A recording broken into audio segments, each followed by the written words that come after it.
Abra sua Bíblia em Hebreus capítulo 12, versículos de número 14 a 17. Eu estou matando aí o pessoal, porque um domingo eu vou de revista atualizada, no outro eu vou de nova versão, transformadora. Hoje eu vou de nova versão transformadora, mas eu estou matando entre aspas, porque você pode acompanhar na sua Bíblia, e você também pode acompanhar na projeção que a gente vai ter. Aliás, a gente vai ler na NVT agora juntos, tá bom? Depois você continua acompanhando na sua Bíblia, porque há uma interação legal, que vai ser útil para nós, eu acho, tá bom? Vamos ler juntos? Quando a gente fala juntos, é porque, eu vou afastar o microfone e ainda vai ficar bem audível, para a gente mostrar que nós somos uma comunidade vibrante, apesar do frio, e da dificuldade de chegar, tá bom? Vamos ler juntos? Esforcem-se para viver em paz com todos, e procurem ter uma vida santa, sem a qual ninguém verá o Senhor. Cuidem uns dos outros, para que nenhum de vocês deixe de experimentar a graça de Deus. Fiquem atentos para que não brote nenhuma raiz venenosa de amargura que cause perturbação, contaminando muitos. Vigiem para que ninguém seja imoral ou profano, como Esaú, que trocou seus direitos como filho mais velho por uma simples refeição. Como vocês sabem, mais tarde, quando ele quis a bênção do pai, foi rejeitado. Era tarde para que houvesse arrependimento, embora ele tivesse implorado com lágrimas. Gente, eu ainda fiz a minha versão, ou seja, a minha tradução do grego, hoje para vocês. Às vezes eu tenho feito isso, e eu fico aí um pouco tímido, mas em alguns momentos é necessário.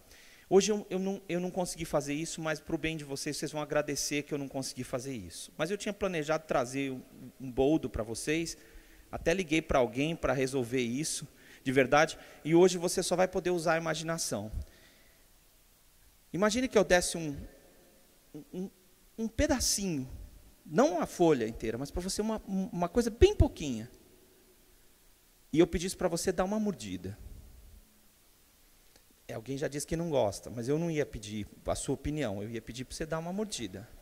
Ou então podia ser uma lambidinha também. O que acontece quando você come algo amargo, quando você põe algo amargo na boca? O seu culto ia ser um culto amargo. O dia já foi difícil, então eu livrei vocês do boldo, Mas eu queria dizer que quando o povo de Israel saiu do Egito, eles sempre, e ainda entre os judeus, há esse costume de comer ervas amargas, tá? Por quê? Porque infelizmente, gente, eu queria falar uma coisa difícil, mas muito verdadeira. A amargura é uma coisa que habita o coração humano. Em algumas vidas de uma forma mais secreta, em outras de uma forma escancarada e explícita. Mas a amargura, ela é uma realidade contra a qual todos os cristãos e todos os seres humanos têm que lidar. O brasileiro conta piada, brinca, mas ele não está isento de ter amargura também. A palavra amargura, que vem de amaro, ou que no nosso latim significa amaro, e no grego ela tem um significado que é uma coisa aguda. Também é amargo, de comer, mas é também algo afiado. E a amargura é mais ou menos isso. Quando alguém tem amargura, ele é afiado, Ele afunda a faca na outra pessoa.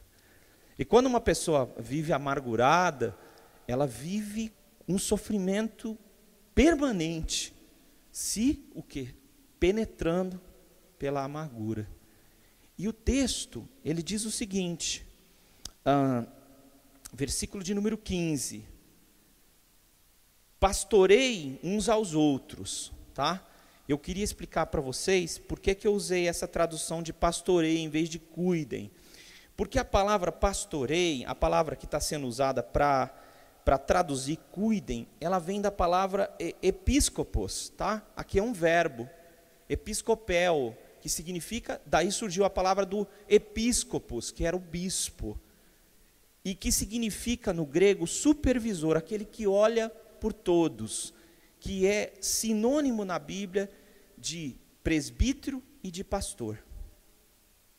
Tá? Pastoreio, depois nós vamos falar disso, não vai dar tempo agora, mas eu só dizer porque eu usei essa opção. Pastoreie uns aos outros, a fim de que ninguém chegue tarde ou fique aquém em relação à graça de Deus. E veja que não esteja sobre vocês nenhuma raiz de amargura, que cresça causando alvoroço e produza e profane, polua a muitos. Muito bem. O que é a raiz de amargura? A amargura é uma escravidão, tá? Era isso que o povo de Israel, na Bíblia, significa isso. Amargura do que nós devemos ser libertos, se a gente quer ser liberto da amargura. Primeiro, a amargura é uma fonte. A palavra raiz, ela é a tradução mais precisa, mas um outro sinônimo no grego para essa palavra raiz, né, pikria, significa o seguinte, fonte, ou seja, tem uma origem a amargura, tá? E a gente vai ver que a origem é o seu coração. E não o que você está vivendo ao seu redor, mas a amargura ela é uma escravidão. Ou seja, quem é amargo está escravo dessa dureza que não liberta. A ingratidão, gente, é uma coisa muito dura, e ela habita o coração do brasileiro. O brasileiro não sabe reconhecer seus bons homens e suas boas mulheres. Se um cara saiu do nada e ficou um cara bem sucedido, é ladrão. Como é que a pessoa pode ficar rico? Não, só aqui que não pode. Nos outros lugares o cara pode progredir. Se o cara se dedica, se mata pelo seu país, ganhando um salário pequenininho, ainda assim ele não vale nada. Então o nosso país esquece as pessoas, e é muito interessante, morreu, ganha uma placa. É a nossa maneira de reconhecer as pessoas. Mas para quem? Virar nome de rua? Já pensou se a melhor coisa que o mundo puder fazer para você seja, depois de você morrer, você virar um nome de rua? Eu garanto que você dispensa a estátua e o nome de rua. Pomba pousando na sua estátua, nada disso vai fazer diferença na sua vida. A amargura é uma escravidão. E quem está amargurado, quem tem amargor, não consegue se libertar disso. Sabe? A pessoa fala, então, amigo, fala coisa positiva, aí o cara, então, eu ganhei um dinheiro, e vai reclamar. E vai murmurar.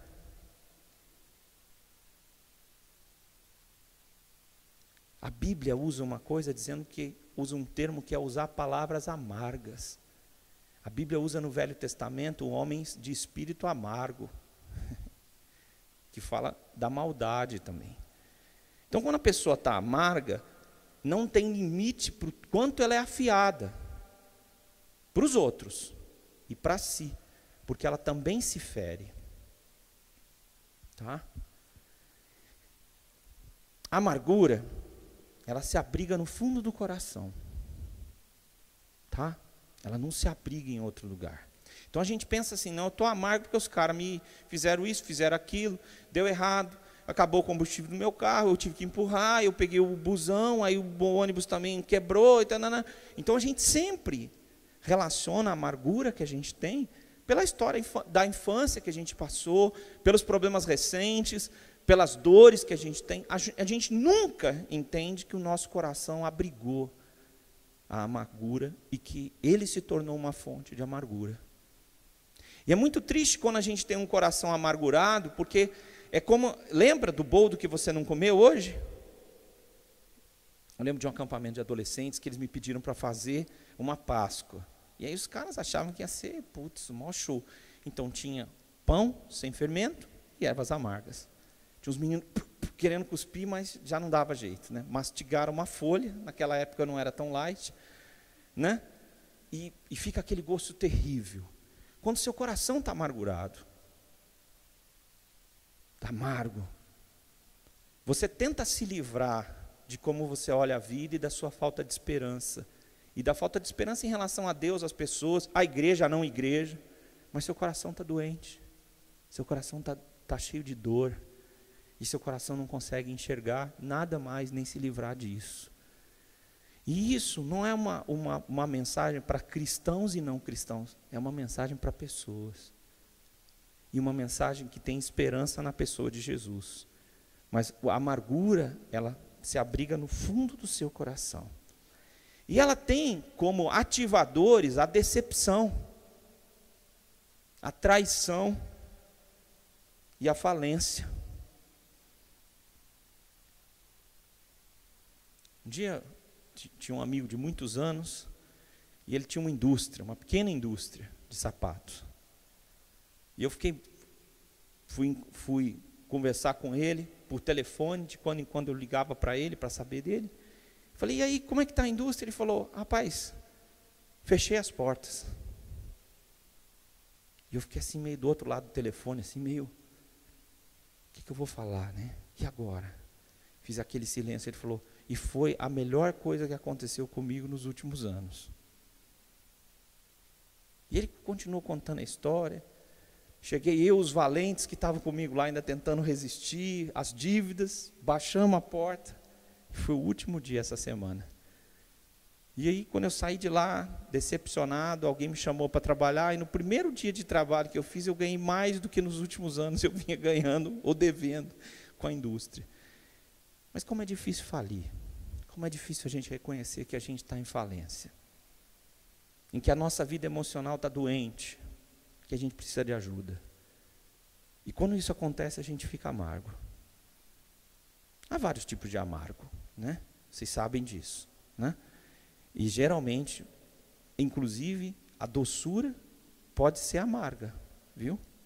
Quem gosta de muito açúcar, na velhice pode sofrer por isso. Não só por causa de diabetes, mas por causa de outras coisas, outros males, porque o organismo não foi feito para segurar tanto açúcar. Então, às vezes, a gente quer açucarar a nossa amargura, né? Não vai resolver. Como é difícil a gente reconhecer que a gente faliu. Como é difícil a gente aceitar a decepção. E a decepção não é com os outros só. Às vezes a decepção é sua mesmo. Sabe? Você faz uma preparação, ultimamente a gente fala disso, né, para os esportes. Vai participar de uma prova e aí, completou? 50 metros, aí deu um estiramento na minha perna. Quantos meses você se preparou? 5 meses. E você sai decepcionado. Mas há decepções muito maiores. Conosco mesmos. Com a nossa falta de espiritualidade, com a nossa falta de direção, com a nossa falta de uma série de coisas. Como a nossa alma fica decepcionada. E a traição. Sempre quando a gente fala sobre traição, a gente pensa que os outros traem. A gente nunca pensa que a gente trai também. Que a gente esquece.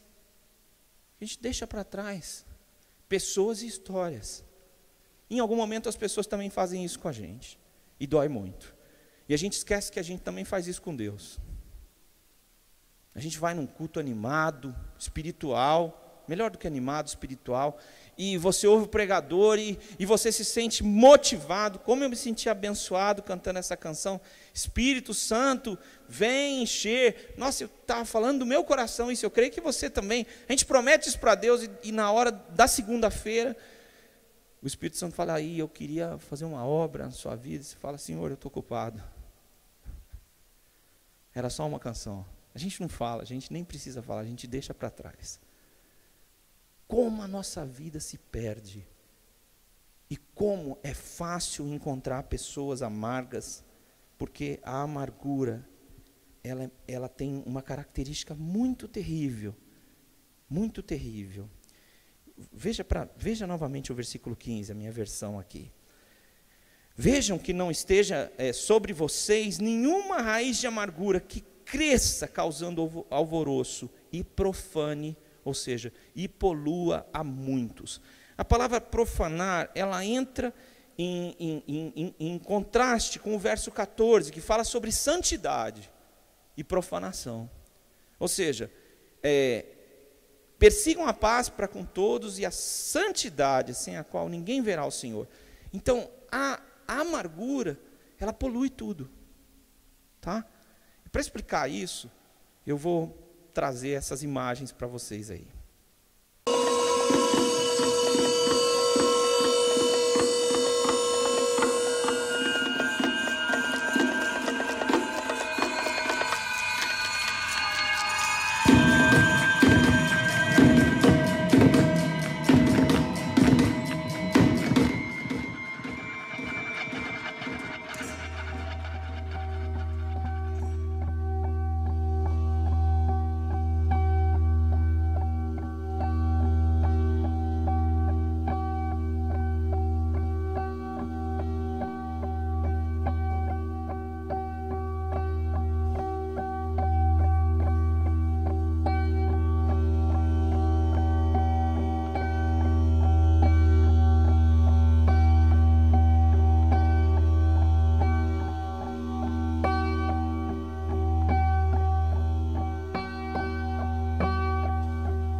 Rio Pinheiros, há décadas atrás. E eu descobri um mistério essa semana, preparando esse vídeo. Eu gosto, sempre que eu posso, eu pedalo ali na ciclovia do Rio Pinheiros, né? E toda vez eu passo e vejo as garças ali, entendeu? De plantão, esperando peixe. Eu falo, mano, essas garças devem ter, né, comido um pouco de rio e deve estar doidona aí na beirada. Porque o que elas estão fazendo esperando aí? Mas não é uma vez, nem duas. Elas estão ali de plantão. Eu falei, deve ser o seguinte, deve ser o hábito. Eu ficava pensando nisso. E aí, recentemente eu descobri que nesse rio nosso tem peixe. Acredite você ou não. Como? Mas tem uma série de... Ou seja, a natureza, apesar da nossa destruição, ela continua o enfrentamento. E isso que é, assim, para mim é um contraste, que nem a nossa morte consegue vencer a vida que Deus doa para o ser humano, para nós como seres humanos. Deus continua sendo maior do que a nossa morte.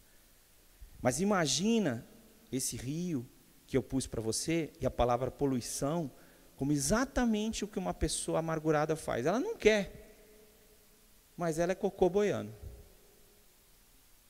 Desculpa, ela vai poluir. Não tem jeito. Não é porque ela é, mas porque ela está com isso dentro dela.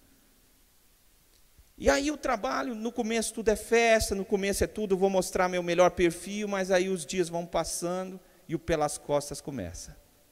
Não na igreja, nos lugares onde ela vai, no caminhar. E aí a coisa vai piorando. Por quê? Porque a amargura está dentro. E a fonte de amargura está no coração.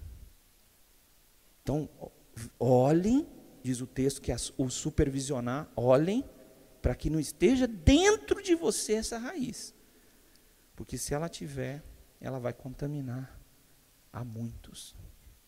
Vai contaminar na igreja? Não. Onde você for, você vai poluir o ambiente. Por quê? Porque seu coração não está resolvido. Porque seu coração não está resolvendo. E aí você diz assim, não, mas eu vou mudar de ambiente. Essa é a ideia do cara que está sem igreja, pulando de um lugar para o outro. No outro ambiente, vou melhorar. Só se você fizer um transplante de coração, irmão. Se você não fizer, não vai ter jeito. Porque onde você for, você vai enfrentar esse fato. Mas eu queria falar sobre uma coisa muito especial, que está no verso 15. Existe um tesouro escondido, e que talvez você não saiba. Pastoreiem uns aos outros, a fim de que ninguém chegue tarde, fique aquém em relação à graça de Deus. Vejam que não esteja sobre vocês nenhuma raiz de amargura que cresça, causando alvoroço e profane e polua a muitos. Profane ou polua, tá bom, gente? A graça de Deus. Ela é um tesouro que está em você, se você creu em Cristo. Às vezes ela é um tesouro escondido, está tão escondido que você não consegue superar o problema. falar.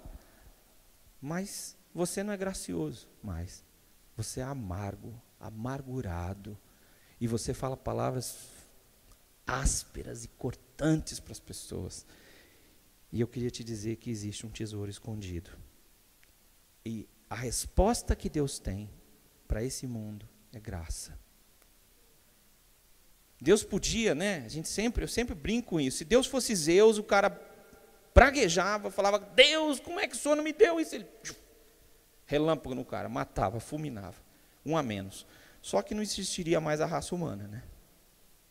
Então Deus responde ao pecado humano, onde abundou o pecado humano, superabundou a graça. Então a resposta de Deus para a amargura é a graça. Como? É graça, não é você. Não é você. Não é você operando-se. É a graça de Deus operando você. Só que ela opera todo mundo? Não. Ela continua como um tesouro escondido. Por quê? Porque você não entendeu ainda como é que funciona a graça. Você é ignorante em relação à graça.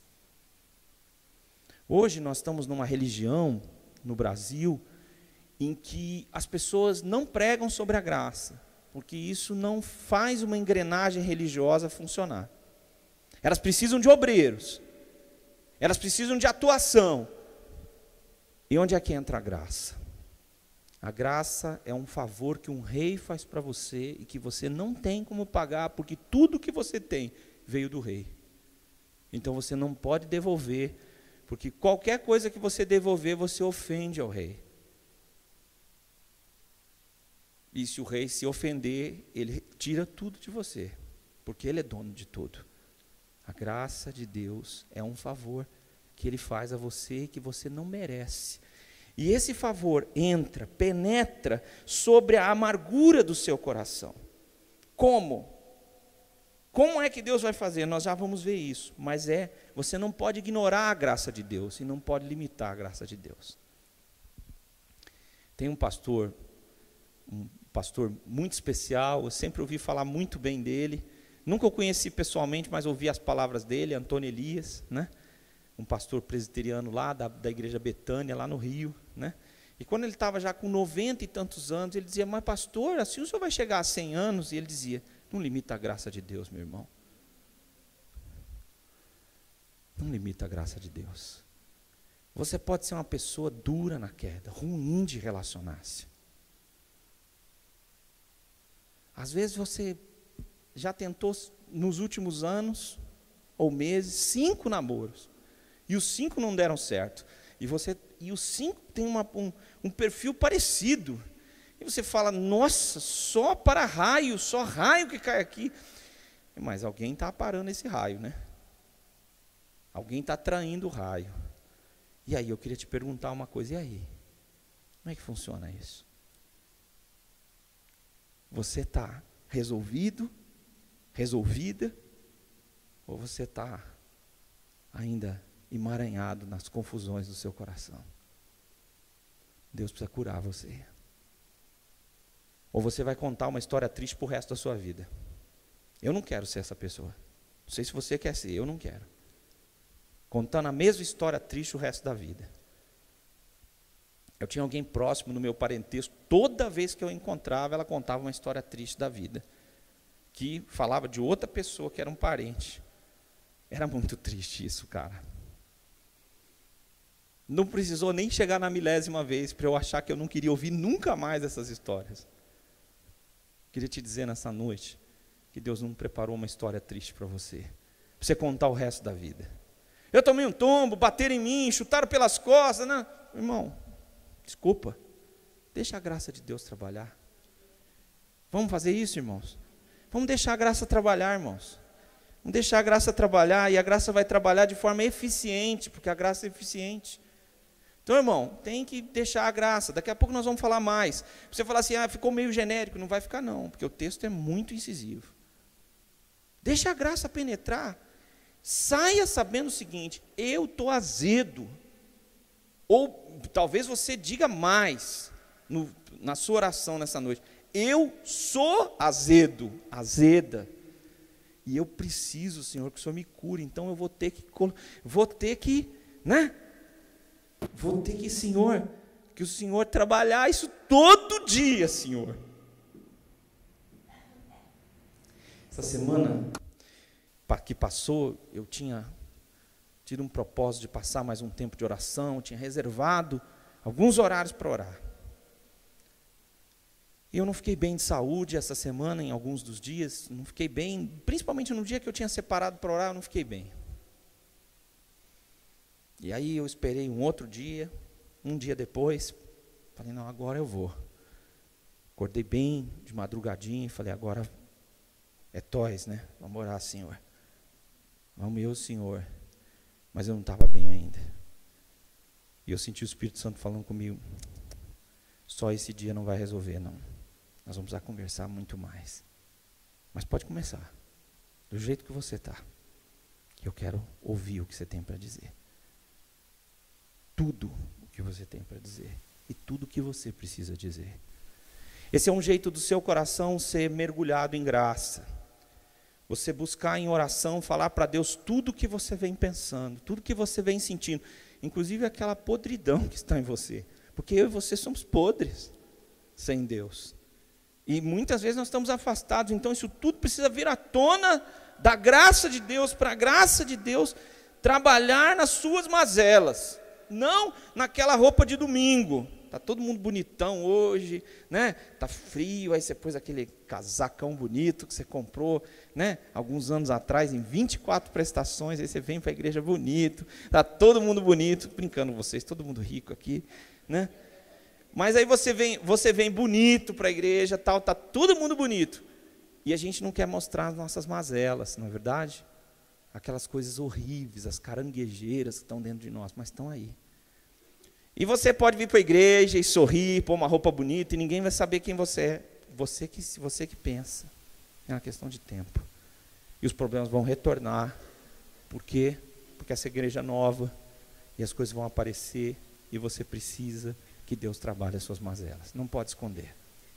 Queria dizer para você que está acompanhando a nossa transmissão também hoje à noite, que a graça precisa ensinar você a rir. Tem gente que não ri, mano. Só assim, né? É risada de cachorro, né? Uma risada de cachorro é assustadora, né? Porque você não sabe se ele está rindo ou ele quer te morder, né? Então, esse tipo de risada que acontece, né?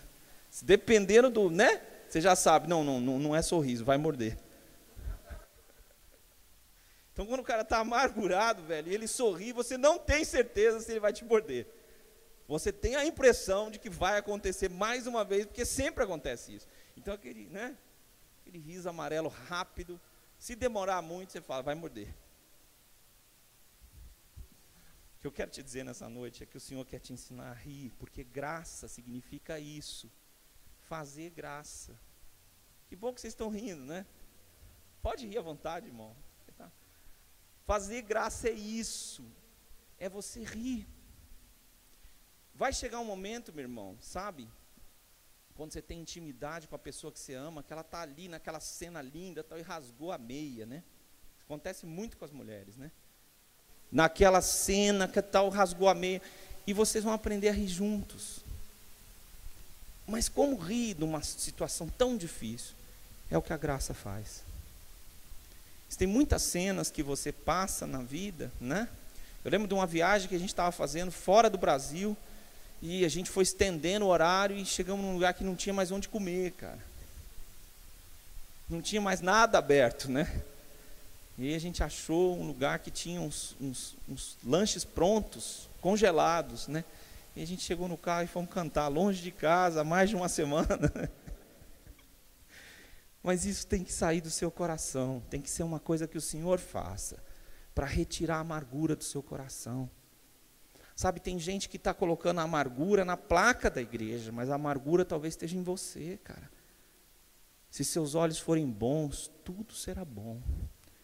Mas se seus olhos forem escuros, que grandes trevas serão, diz a Bíblia. Deus precisa mudar o meu coração e o seu, em relação ao que a gente vive, para a gente ser uma nação diferente, um povo diferente. E aí eu queria falar uma das mensagens mais incríveis, mas eu queria que você visse como esse tesouro está em você. Moedas de ouro. Quem não acredita que possa existir tesouros enterrados e muito menos potes de ouro no final do arco-íris, com certeza nunca ouviu falar sobre o casal de californianos que saíram para dar uma volta com o cachorro e voltaram para casa com um total avaliado em 10 milhões de dólares, aproximadamente 23,4 milhões de reais. Eles notaram uma saliência no quintal de casa, próximo a uma árvore, e depois de cavarem um pouco para desenterrar o estranho objeto, simplesmente encontraram um pote com moedas de ouro datadas da segunda metade do século XIX. Depois da primeira caixa encontrada, eles continuaram cavando mais profundamente e, com a ajuda de um detector de metais, encontraram um total de 8 caixas com mais de 1.400 moedas de ouro. As moedas, há mais de 100 anos sob a terra, impressionaram por estarem tão bem conservadas, mesmo depois de tanto. Fonte, não desse vídeo, mas a fonte você pode procurar no estado de São Paulo. Esse aconteceu em 2014. Então os caras estão ricos mesmo agora, né? Mas estava no quintal da casa deles. Saíram, voltaram, observaram, tá meio estranho o quintal, mas não devia estar estranho naquele dia, devia estar estranho há muito tempo. Irmão, tem um tesouro escondido na sua vida. E esse tesouro é a presença do Espírito Santo na sua vida. O verso 14 diz uma coisa muito interessante. Persigam a paz com todos e a santidade, sem a qual ninguém verá o Senhor. A gente tem muitos erros em relação à santidade. Quando a gente ouve falar sobre santidade, se você gostava de transar, você vem para a igreja, o cara fala santidade, eu falo, ó, é menos. Tem igreja que fala que é menos, tem outros que falam, para. As que estão certas falam, para. As que, né, menos, para agradar os clientes, né? Os usuários, né? Então, ela vai indo nessa. Então, e aí o cara que bebia muito fala, menos, né? E assim vai. Vão lidando com os problemas das pessoas. Mas o que significa santificação? É que o Espírito Santo separou você para Ele. É isso que é santificação. O Espírito Santo disse assim, você é meu. E eu tenho ciúme por você, e eu não gosto que você faça determinadas coisas, porque não me agrada. Essa é uma outra definição para temor a Deus. Ouvir o Espírito Santo falando que você é dele, e você dizer, sim, Senhor, eu vou te ouvir. Hoje eu estou com vontade de fazer isso, mas porque o Senhor está comigo, eu não vou fazer. Porque eu te respeito. Ah, mas é porque eu sou muito cristão? Não, talvez você não seja muito cristão ainda. Mas o respeito a Deus vai livrar você de muitos erros. Tá? Então, o Espírito Santo é Deus em você. Você precisa, essa semana, você começa a conversar com a pessoa e daqui a pouco está jogando, né? Fel, né? Jogando amargura, jogando angústia, jogando tal. Você fala, mas eu não tenho outra coisa para falar porque eu estou assim. Então eu queria dizer, Deus está em você. É Deus em você, o Espírito Santo. E se o Espírito Santo é Deus em você, Ele separou você para Ele. E Ele não quer que você, de verdade, continue a vida do jeito que você está vivendo. Ele resolveu transformar você. Há muitos anos atrás, no Projeto Redenção, eu acho que eu perco a conta. Foi um cara que se tornou um pastor, mas ele era um mendigo. Tinha antes tido uma vida de pequeno empresário e virou um mendigo. Faliu e virou um mendigo. E embriagado ele ouvia muito uma frase, esse aí nem Deus dá jeito. E ele diz, um dia Deus tomou como pessoal o desafio e mudou a minha vida. E eu ouvi o Evangelho e alguém falou do Evangelho para mim naquele estado que eu estava e eu abracei o Evangelho. E a graça de Deus mudou a minha vida. Irmão, você pode estar num estado de amargura gravíssimo, mas o Espírito Santo pode mudar você. Ele tem poder para fazer isso. E ele vai tomar isso como um desafio pessoal contra Satanás e seus demônios. Ele vai falar, não, mas o rapaz não presta. E Deus vai falar, é verdade. Ele é ruim mesmo. O bicho é amargo. O bicho é triste. Onde ele vai, o ambiente transtorna, porque é um tumulto que começa a acontecer. Eu já conheci pessoas assim, onde ela chegava, tinha uma confusão, ela estava no meio.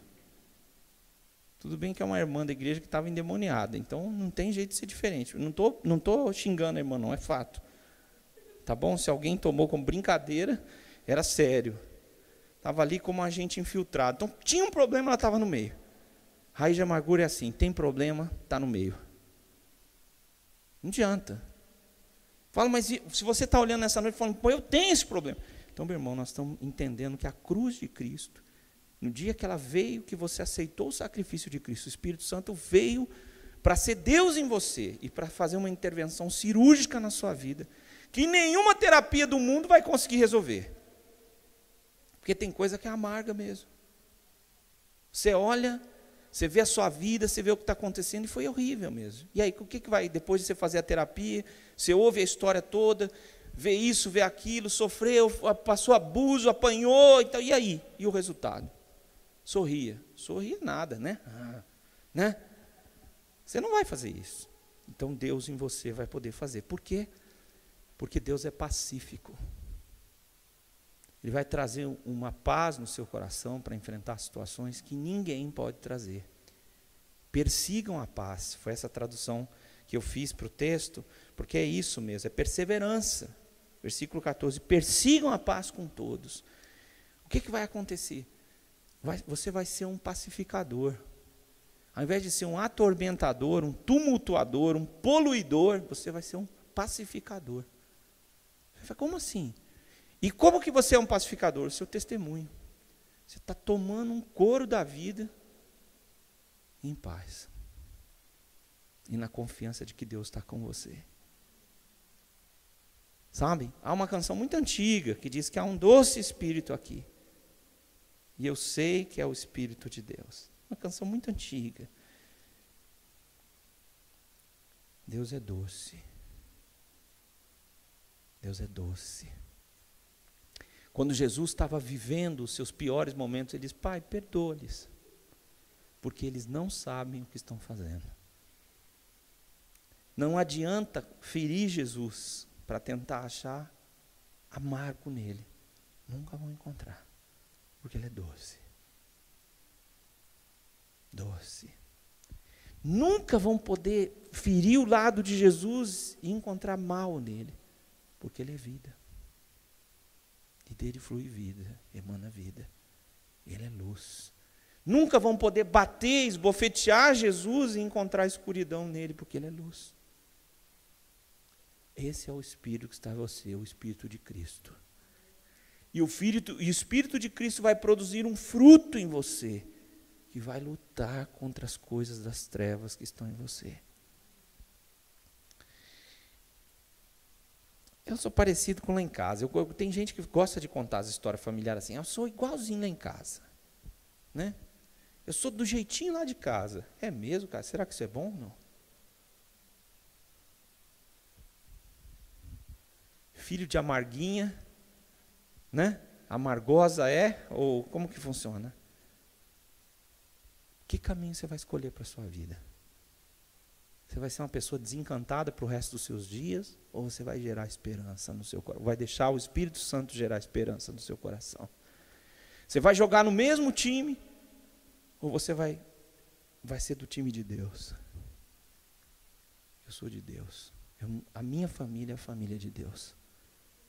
Eu não estou dizendo que você não tem família, que você não tem origem. Não estou dizendo nada disso que você deve ir contra. Eu estou dizendo que você é da família de Deus e que na sua família você foi posto para ser doce. Não pode, de uma mesma fonte que a sua vida, o seu coração, surgir doce e amargo. Não pode, não tem jeito.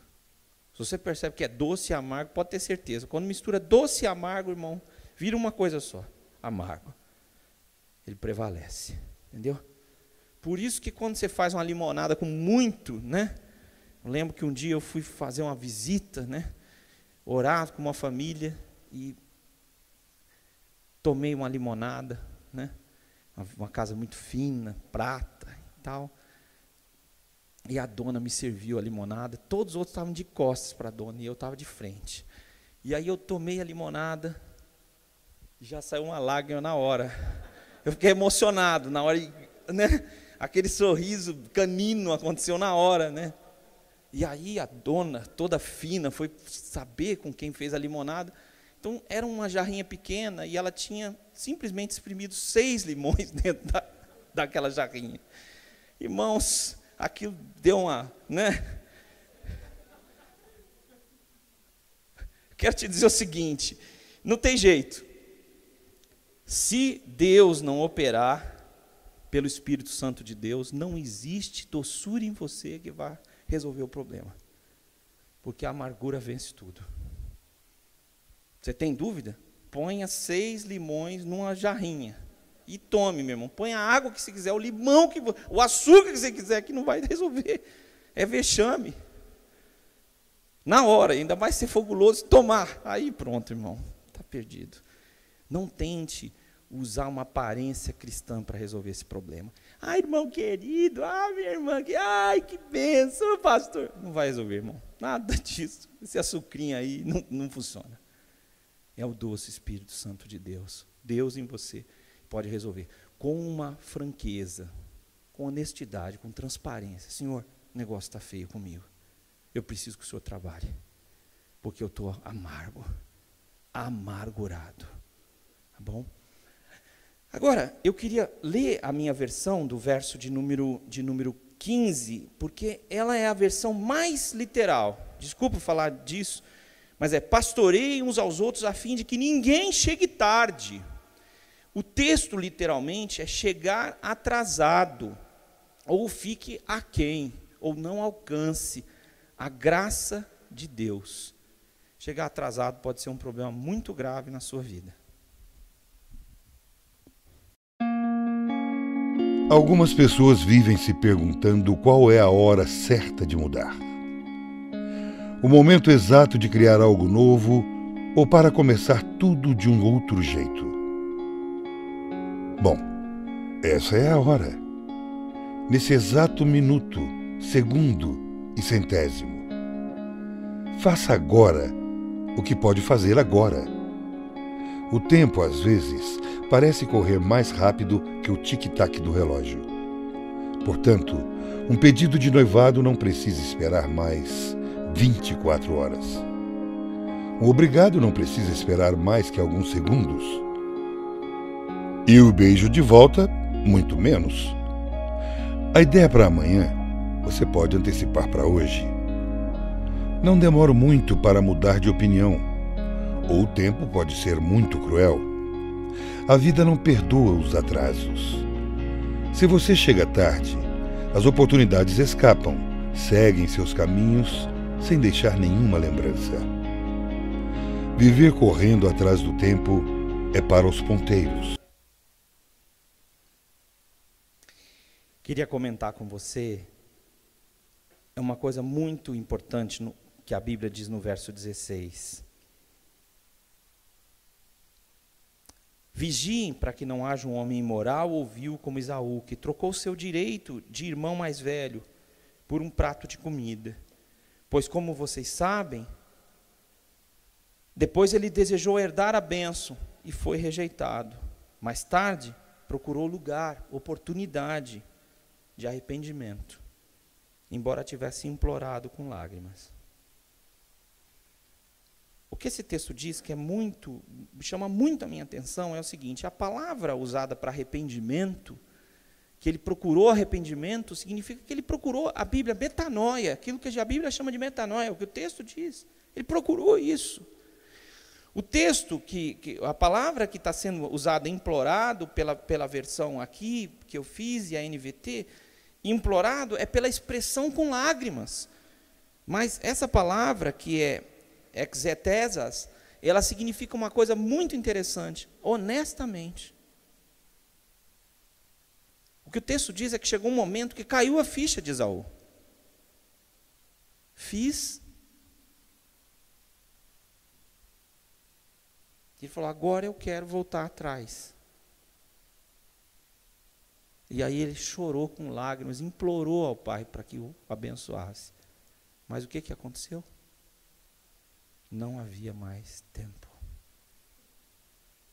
Não chegue tarde, não chegue atrasado em relação à graça de Deus.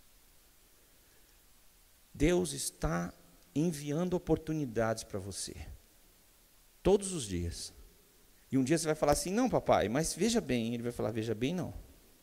Eu te dei a oportunidade. E você estragou.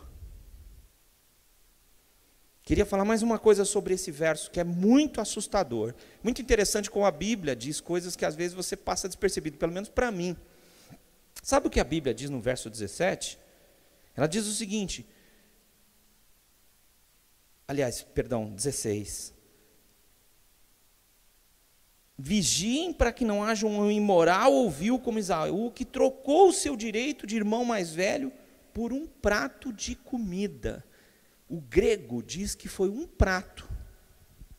A Bíblia, ela não diz como que foi. A gente sempre fica perguntando no Velho Testamento, não, mas o cara comeu a panela de pressão. O texto diz que ele foi um prato. Mas foi um prato, 2, uma panela de pressão? Uma panela de pressão não foi, irmão, você pode ficar tranquilo, tá bom? Foi o quê? Um tonel de lentilhas que ele comeu? A gente não sabe, mas o texto usa essa ênfase para dizer o seguinte: você pode, na sua maneira de viver, não estar entendendo a oportunidade que Deus está lhe concedendo. E você pode estar trocando a bênção de Deus por uma coisa que não vale nada. Tem um amigo pastor, isso acontece com todo mundo que tem filho, né? Não a situação dele, mas você tem uma coisa querida, né? E de repente o seu filho resolve redecorar o seu apartamento, a sua casa. Quase todo mundo que tem filho vai passar por isso. Ele é pequenininho, queridinho. E esse pastor amigo meu, ele tinha um vaso que eles tinham um carinho muito grande. Mas o que aconteceu? O filho ou a filha deles entalou a mão no vaso. E eles fizeram de tudo, sabão, sabonete líquido, água, né? Mas era uma criança muito pequena, e a mão estava entalada no vaso, fazer o quê? Não havia mais o que fazer. Quebraram o fundo daquele vaso caríssimo que eles tinham recebido, e descobriram que o filho estava com uma bolinha de gude na mão fechada. Então, com a mão fechada, não saía do vaso nunca, né? Às vezes o que acontece é isso. Você está focado num prato de lentilhas. E Deus olha para você e diz, é isso mesmo? Essa é a sua bênção? É isso que você quer? Você já vai chegar atrasado. Sabe? Mas por quê? Porque a Bíblia fala do hoje para nós. Para a gente ser abençoado. E a gente fala, não, vou fazer uma terapia espiritual. Irmão, terapia espiritual chama entrega. Derramamento. Então você pode dizer, Deus, eu quero me entregar hoje. Eu quero me render. E você vai chegar na hora. E você pode dizer mais uma coisa, Deus, os meus valores estão invertidos. Quando eu estou com fome, não existe nada mais importante do que a minha comida. Até o direito de primogenitura, de ser o irmão mais velho, de receber toda a herança. Mas o que ele não tinha percebido é que receber toda a herança não era o problema. Era a bênção de Deus. Irmão, eu e você não podemos trocar a bênção de Deus por uma coisa pequena. Não podemos fazer isso. E às vezes a gente está vivendo, desculpa dizer isso para todos nós mesmo, desculpa não, vou falar na real. Às vezes você está vivendo uma vida pequena. Você se encanta com as grandes coisas que você está fazendo. Mas são coisas pequenas para Deus. Sabe, nesse mundo aqui, quando um cara sabe falar mais do que uma língua, ele já fica todo cheio de si. Mas imagine que todas as línguas vieram de uma só, que hoje é apelidada de indo-europeu, né? Então Deus fala todas as línguas. Aliás, Ele inventou essa maneira de ser. Você está todo orgulhoso, Ele olha, é mesmo, hein? Que legal. É isso que você quer? Deus é o Senhor, Ele é o Rei. E às vezes a gente se sente tão poderoso, a gente se sente tão cheio de nós mesmos, e Deus olha e fala, filho, o que é isso? O que você quer? Um prato de lentilhas? Entenda que Deus quer te abençoar. E Ele te abençoar é muito mais importante do que aquilo que você realmente acha importante, não seja um homem vil e sem valores espirituais.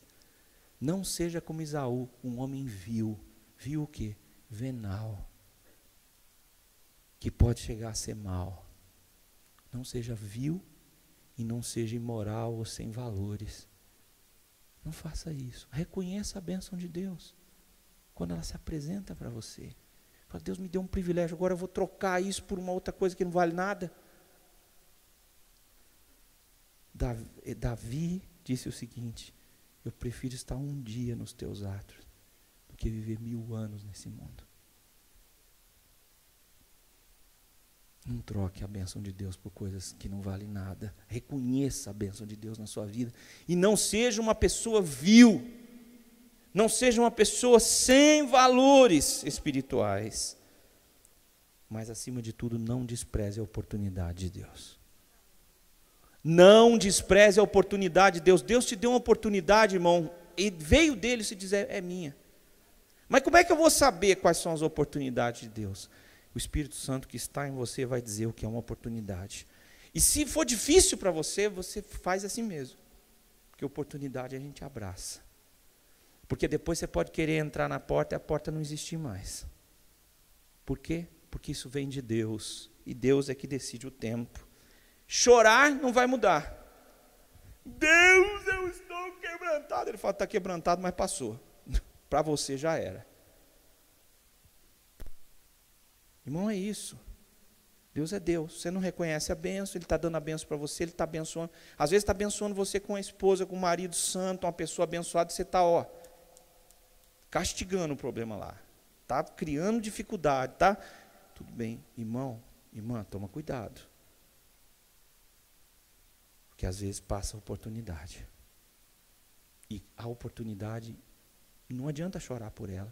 Eu estou chorando sinceramente. Deus, eu reconheço. Você está chorando sinceramente. Não vou matar você, foi o que ele disse para Davi. Você está arrependido, eu sei. Eu não vou te matar. Mas vai acontecer com você e sua família tudo o que você fez. Porque eu decidi isso. Irmãos, é assustador. Eu não quero que isso aconteça comigo nem com você. Por isso a gente tem que abraçar a oportunidade. Hoje. Por quê? Porque não adianta chorar. Nem sinceramente, nem honestamente chorar. Há coisas que não terão uma segunda chance. Por quê? Porque você tem que entender a oportunidade. Por fim, versículo 15 diz uma coisa muito interessante. Pastorei uns aos outros, a fim de que ninguém chegue tarde. Escute seus pastores. Isso é aquela mensagem que o pastor vai chegar no final e jogar a bola para ele e falar, nada disso. Eu queria explicar. Essa palavra vem do episcopos, que é aquele que supervisiona o rebanho, e que está de noite e de dia olhando por eles. Mas eu queria falar isso para vocês, por causa da vocação pastoral. Dizer para vocês algumas frases que eu quero que você acompanhe, cada uma delas seria uma mensagem. Deus envia pastores. Eles não são Deus. Eles não são você. Eles não são empregados. Não são seus empregados. Eles são pessoas que o ajudarão a compreender a doçura de Cristo. Ok? Então vamos devagar. O pastor não é você. Tá? Quem é pastor de si mesmo não tem pastor. Você precisa de vez em quando ser confrontado. Entendeu? Segunda-feira nós temos um grupo de oração, por quê? Porque nós precisamos ser confrontados. E um dos meios da gente se confrontar é orar junto. Honestamente. Eu preciso ser confrontado. Senão eu vou virar um crente cretino aí, sabe? Safado, fazendo o que eu quero. Você é o seu pastor? Você está com problema. Deus envia pastores. E pastoras, na minha crença. Tá? Deus usa mulheres também para pastorear. Eu creio nisso. Deus usa, Deus pode. Deus vai fazer isso. Mas não é você. Você não pode fazer cirurgia em você mesmo. Essas pessoas não são Deus. Não confunda. Eu fiquei doente essa semana, o pastor não fez nada. Ele sabia? Não. Ele estava na cidade? Não. Então, ele não é Deus, ele não pode nem saber tudo, nem estar em todo lugar, nem poder tudo. Então, esqueça. Tem gente que quer ser Deus. Vai definir com quem você vai namorar, casar, coisa e tal. Tem gente fazendo isso na nossa nação, hoje e no mundo inteiro. Eles não são Deus. Tá? Não devem ser Deus, mas eles também não são seus empregados. Quem trata o pastor como um empregado, alguém que tem que estar a seu dispor, a seu serviço, entendendo que o pastoreio é uma coisa uns aos outros, que antes pastoreio não é uma vocação de quem recebe para trabalhar, mas é alguém que se vocacionou para cuidar de pessoas, salvar vidas e mudar a vida de pessoas. E essa pessoa pode ser você. Quando a gente entende que nós temos um chamado ministerial, quando a gente entende que nós somos a igreja da cidade, nós vamos ser os pastores dos lugares onde nós estamos, para mudar a vida daquelas pessoas. Nós vamos ser enviados, instrumentos de Deus para mudar a vida das pessoas. Então, escute seus pastores. Porque o pastor chega para você e fala, olha filho, não está rolando. O pastor mesmo, de ovelha, quando a ovelha passa 2, 3 sustos, né, de abismo, porque a ovelha vai querendo comer onde tem mais, né, verde, e ela vai indo para a beira do abismo, aí o pastor vai lá e busca. Quase se mata para buscar a ovelha e busca. Aí ela vai de novo. Na terceira vez ele quebra a perna dela. Fala, agora você não vai muito longe não, vai ficar mancando perto. Cristo sofreu as feridas, ele é o supremo pastor, ele sofreu por nós. Mas Cristo não é um tolo, nem Deus é um tolo. Ouça seus pastores. Deus vai colocar pessoas para falar ao seu coração, orar por você, e você deve valorizar cada instante com essas pessoas que cuidam de você, que são usadas por Deus para fazer um telefonema para você. Isso deveria ser suficiente para você não esquecer por resto da sua vida. Se for mais do que isso, glorifica o Senhor Deus. Mas escute seus pastores, porque não escutar vai transformar você numa pessoa pior do que você é. E essas pessoas vão ser usadas para retirar a doçura de você, porque elas são estranhas. Você bate nelas e elas são doces, como Jesus. Mas nem todo mundo que tem o título toma pancada e devolve doçura, né? Mas não tenha dúvida disso, porque isso é a presença do Espírito Santo de Deus. Então não é bom bater também no ungido do Senhor, porque é do ungido do Senhor é do Senhor. Então você bater no ungido do Senhor, o Senhor fala assim, tá bom, bateu nele, ele é fraquinho mesmo, mas eu vou te dar um couro, meu filho. Eu vou bater em você tanto que eu vou estender você, para você entender que eu enviei essa pessoa para te ajudar, para abençoar a sua vida. Pastores são instrumentos de transformação. São pessoas que vão dizer, olha, não perca a hora, chegou a sua hora. Deus quer você. Entregue-se, arrenda-se. Ele vai fazer uma obra na sua vida. Irmão, concluindo, você pode mudar para milhões de lugares. Você pode mudar para milhões de casas, milhões de igrejas, milhões de locais de trabalho. Enquanto não houver transformação no seu e no meu coração, nós não vamos ter sido libertos da amargura. E Deus quer libertar você nessa noite. Como eu creio que Deus pode fazer isso de forma gradual, mas também imediata diagnosticando o seu coração. Eu preciso de ajuda, eu quero orar com você, que entende que o seu coração precisa de libertação. Porque a igreja de Deus é casa de oração. Não é casa de observação, é casa de oração. Então eu quero orar com você em nome de Jesus. E também queria ser muito explícito, viu, irmão? Se você está achando que seu coração é docinho, fique esperto. Fique esperto. Se você acha que você não tem problema, fique esperto. Não é verdade. Então hoje, se você precisa dessa transformação, como nós falamos, é rendimento, é redenção. é se render, é rendição. Quero convidar você a orar. Feche seus olhos. Se essa palavra é para você, eu quero convidar você a ficar de pé. Por um motivo. Você vai estar dizendo para você mesmo: Senhor, eu preciso da tua operação na minha vida. Eu preciso que o Senhor haja. Eu que estou aqui na frente preciso. Eu estou aqui de pé por isso, porque eu preciso. Se há mais alguém que entendeu essa mensagem de Deus, fique de pé agora. Nós vamos orar em nome de Jesus. Senhor, há um bom grupo de irmãos e irmãs aqui de pé, precisando de libertação, de amargura mesmo, de coisas que estão, Pai, doendo, Senhor Deus, que estão aí tornando todas as coisas terríveis. E eu sou uma dessas pessoas que preciso dessa libertação. Eu não quero mais, nem eu, nem meus irmãos, Pai, que o nosso coração esconda coisas terríveis, Senhor Deus, da infância, da adolescência, coisas que nós não conseguimos resolver e que nós resolvemos esconder, Senhor, mas o nosso coração ainda está doente, Senhor. Começa a nos libertar em nome de Jesus, Pai. Que da nossa boca só saiam palavras olho no olho dos nossos irmãos e de todos os homens por onde nós formos. E palavras que mudem o mundo, Senhor Deus, que tragam paz, Senhor. Nos faz uma igreja que mude a cidade, Senhor Deus.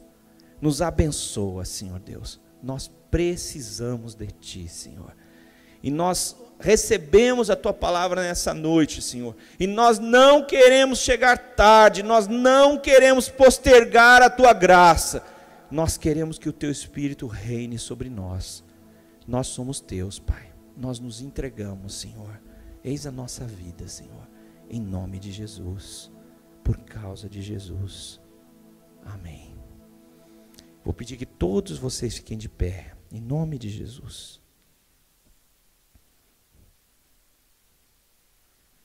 Estou vendo aqui, vou pedir que faça um gesto. É a Eva, está conosco hoje, não é isso?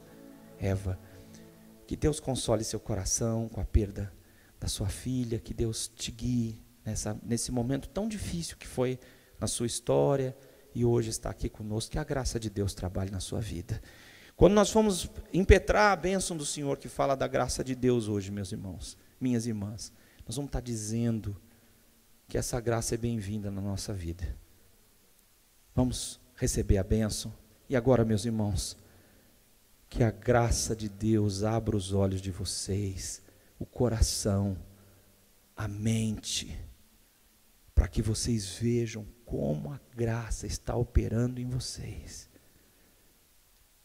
E que o amor de Deus, o Pai, não deixe que vocês cheguem atrasados para o plano que Ele projetou, de que vocês vivam uma vida abundante na presença dEle. E que o Espírito Santo seja para vocês sempre Deus em vocês, com toda a dignidade, respeito e consagração, para que Ele transforme quem vocês são, para o seu louvor, para uma vida plena, para a libertação de toda amargura, de toda tristeza, que Ele enxugará dos olhos de vocês, hoje e para todo sempre. Amém.